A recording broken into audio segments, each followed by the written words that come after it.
Sige po.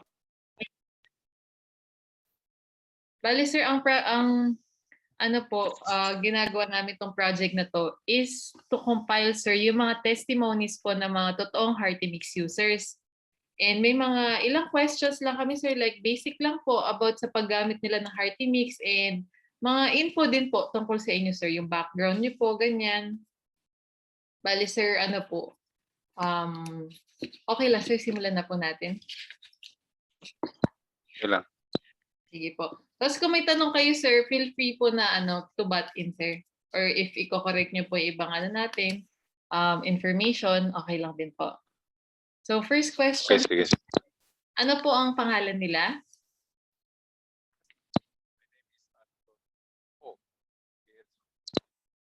Yes sir. Age po nila?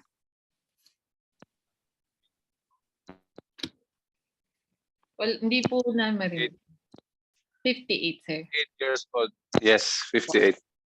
Trabaho po nila sir? Working sa office. Ako yung operation manager support and also harbor master. Dami ko trabaho dito. Also security officer. All in one sir. Yes, I'm a seaman's captain for the labas overseas. Then I stopped working the barco 2015. Then I full-time working at the operation manager. Okay po. So dati pala kayong sa barko sir. Dati ako sa barko, kaya ako napatigil dahil I have a condition in my heart. Okay. I have seen your product before sa NLEX. Nakita mo yung product niya. SCTEX pala. Yes po. Naka-display. Yes sir. Sa City Mall sir.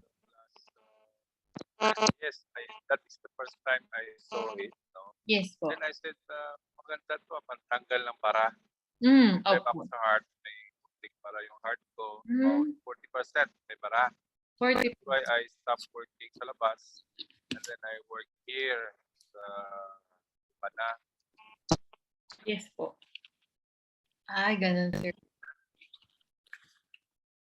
Tapos sir, ano po? Ilang taon na. Oo nga sir. Ilang taon na using your product. Yun ang next question ko sir. Ilang years ka na ba HeartyMix sir? 2015 or 16, I started using your product. So almost 7 years na sir. Time flies very fast.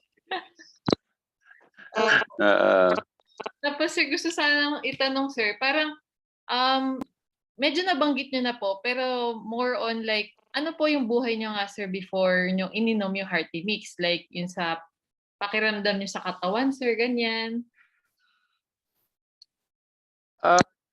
As I said earlier, I have Yes. problem with my heart.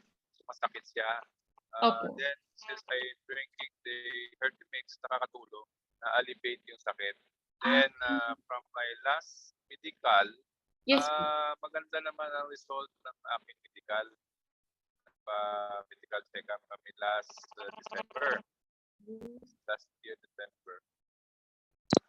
So, naman wala na sinasabi yung doktor sa akin, yung cardio. Sabi niya, just keep on your, Of course, at the same time, I'm avoiding some food, no? You know naman, may heart problem ka, you have to avoid some food. Hindi na bawal na yung, mainom dati, kagaya na dati, or you have problem with the heart. Yun. Then, yung resulta, maganda. Then, sa blood test ko, okay naman. Maganda naman ang result. Bali, normal po lahat, sir, ngayon. Hindi naman normal, but nabawasan. Ay, Kaya dati na mahirap talaga. Yes.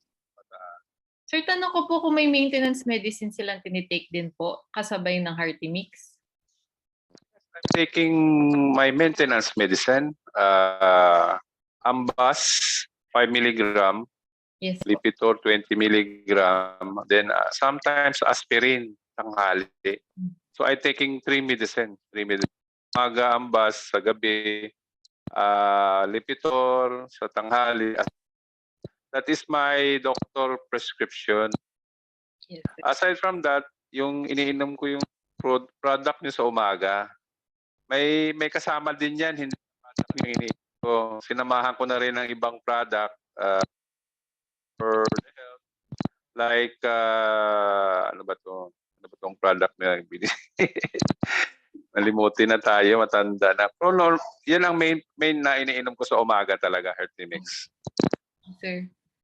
Tapos ngayon, sir, dahil Hearty Mix user ka na, parang lahat ng trabaho dyan, sinalo mo na, sir, dahil parang mas malakas ka na ata ngayon. Hindi naman kasi wala naman kasing tao dito na pwede gumawa, no? Kaya ako nang gumawa lahat. Kasi dati ako sa barko, hawak ko sa Opo. barko. Then, port facility, may background ako sa security officer, sa barko, kami security officer. Then, of course, operation, hawak ko na rin kasi nag-export kami ng buhangin dito. Mga barko papasok, yung barko kasi namin, yung port namin, ay so dapat idea ka as a captain, may experience ako, bagay na yan. Kaya ako naging operation manager kasama na lahat sa akin na lahat. Opo. Tapos sir, may tanong lang pala ako, sir, nung nalaman yung 40% na po yung parang bara sa puso nyo, sir. Ano pong test yun, sir, na nagsabi po nun? That is angiogram. Angiogram. Papasukan ka ng liquid sa kamay, up to the heart. Yes. Tapos may machine na nakikita ilan ang bara ng heart mo. Yun ang nakita nila. Mga 40% na. 40. So medyo maaga, sir, yung ano, no? Parang 40% at 50, 51 ka siguro, sir, no? 52. Like that, 52. Bata pa talaga. I have a family history. My father have a problem before. The heart. Nakuha ko kanila. The heart. Then namatay sa cardiac arrest. Okay. Ay, ganun po. Kalahin na, sir. Nakuha ko doon. Siyempre, lifestyle din. Sa pagkain, alam mo naman sa pagkain natin, Oo, sir. sa barko. Then, iba kasi ang pagkain na doon sa probinsya. Pagkain na maalat. I was Negros Island. Lugar namin, my father's business was dried fish. Lagi kaming pakain ng dried fish. Mahilig ako sa dried fish. Opo. More of fish na. Din sana yung fish, kaso dried nga, maalat, no? Kaya ganun din, siyempre ang lifestyle doon iba. Tama, sir. Opo. Sa barko ako working, every time for joining, I have to undergone medical check-up, no? Clearance, everything. So doon nakita. Doon nakita mayroon na palang problema. Ako nakapasa sa treadmill. Opo. Hinihinga lang sa treadmill. Then, pina-extend yung test na may treadmill with echo audiogram ba yun? Nilagyan ka ng aparatus dito. Patakbuhin ka lang hanggang mamamatay ka na, mawala kang hininga. Doon nakikita. Yes. Sabi niya, may problema sa heart ko. Then, to further the test, I have to undergo an angiogram. Clear na meron tayong bara sa puso. Ganon. Yes, sir. Tapos since then, sir, nagpa-angiogram na ba po kayo uli to check kung may ilang percent na lang yung bara sa puso? Wala pa. Hindi pa ako nag-undergo. Yun lang, huling medical check-up namin. Sa ECG, baka 20 na lang. Or below sa 40 or 20 na lang or 10%. Yes. So I just continue drinking the Hearty Mix. That is I think the one who take out all this para sa puso, no? tanggal. Nabasa ko rin, actually, not only, I also read sa internet kung ano ang the best product na ano ang the best organic medicine. Medicine makukuha eh. Kailangan guminom ka ng iba eh. So timing, nakita ko yung product nyo doon. Sabi ko ito maganda yun. Ito nabasahan ko sa sa internet Opo. na pwede kong gamitin na pantanggal. Yes, sir. Sinabasahan ko nga sa mga internet.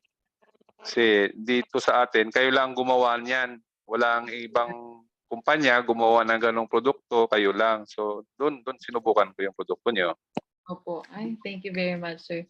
Salamat, sir, sa pag-share ng kwento niyo po. And gusto sana namin tanungin, sir, like sa mga taong hindi pa umiinom ng hearty mix dahil sinasabi ng iba, halimbawa, mahal daw monthly ang 1.5 or 1.8, ganyan, sir. Ano, sir, masasabi niyo po sa kanila or maipapayo? Actually, inom ka ng gamot, then you get hospitalized. Spending that money is compared to what happened to you later on, mas mura pa. Is hospitalized ka, magkakaroon ka ng issue, further deteriorating your problem. So, malaking gastos mo. Why not spend on that? Proven naman yan. Na sa internet, sabi na dito, sabi na sa internet, marami na sabi na totoo. Aside from that, hindi lang ako uminom eh. Yung misis ko, sinabihan ko rin, uminom ka nito, maganda yan. So, she is also drinking. Yes. So, nakakatulong din sa kanya and also binigay ko rin sa kasamahan ko rito. Subukan mo ito. Nakakatulong din sa mga kapatid niya sa probinsya. Meron nga siyang sinasabi sa amin eh, gumanda daw ang pakiramdam dahil doon sa iniinom niya. Sir, medyo malabo lang po yung audio nila kanina. Sir, pwedeng paulit po yung sinasabi niyo about yung sa hospital expenses? Kung hihintayin pa yun versus yung yes, gamit. Antayin mo na wala ang sakit mo, spending that amount of money compared to hospitalized ka, magkano gastos sa hospital. Mas malaki yon. Yan eh, hindi naman kagad gagastos ka. That's 1,500 na to. Compared to magkakaroon ka ng malaking issue, baka i-heart bypass ka pa o gawin problema ka sa puso, di po ba? Bubuksan ka lalong kang magka-problema. Di po ba? Yes, sir. Thank you so much, Sir Antonio, sa time po nila. And we're very happy, sir, na talagang natutulungan po kayo ng product namin. At rest assured, sir, na tuloy-tuloy po na maging available yung Hearty Mix sa inyo.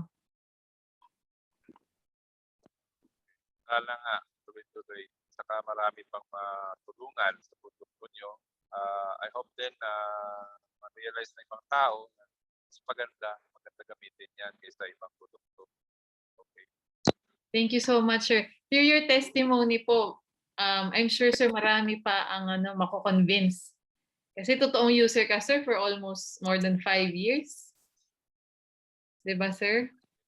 Matagal na ako Nyusuki. Opo, matagal na tayo sa Viber. Wala LBC. Viber, wala pa. But maganda yung dati, diretso. Kasi ngayon, dadaan ka pa sa Shopee. Kasi okay rin dadaan sa Shopee kasi mahirap na yung courier na wala maganda. Dapat dumang sa platform nila. Opo. Okay na rin yun. Oo, sir. Tsaka may coins ka mo po minsan sa Shopee. Kapag bumibili ka. Yes. Yes, sir. And you can use your credit card, sir. I'm using COD. Okay po. Hindi sila nag-accept ng credit card. COD sila. COD. Ay, okay po. Okay po. Sige po. Tapos, sir, kung may tanong lang po sila, pwede po silang mag-chat sa akin anytime sa Viber, sir. Or sa text po. Alam niyo yung number ko, sir. Pag may problema ako, dumidiretso ako sa iyo eh. Sana produkto nyo wala na stock. Opo, oo nga, Kadalasan sir. nauubusan kayo lang stock, no? Opo. Malakas yatang bentahan, maraming bumibili. Ano, sir, Tanong kasi naman ko, fresh lagi ang gawa namin. Hindi kami nag-stock, sir. Talaga yung tama, pinapadala tama. namin fresh. Opo. Tama. During that time ng COVID yata, nagkaroon pa ng issue ng supply Opo. ng raw materials. Kaya ang hirap naman. Oo, sir. Pero Pero ngayon po tuloy-tuloy wala na. naman ngayon. Lalo pa ni sir. Sige It's po. good, oo. Customer niyo. Ay, Thank oo you. nga. Oh, thank you so much, sir. And pasensya po na puyat sila. Have a good night, sir. Nice meeting you po. Thank you. Thank you Welcome, po. Bye welcome. po. Nice meeting. Bye-bye.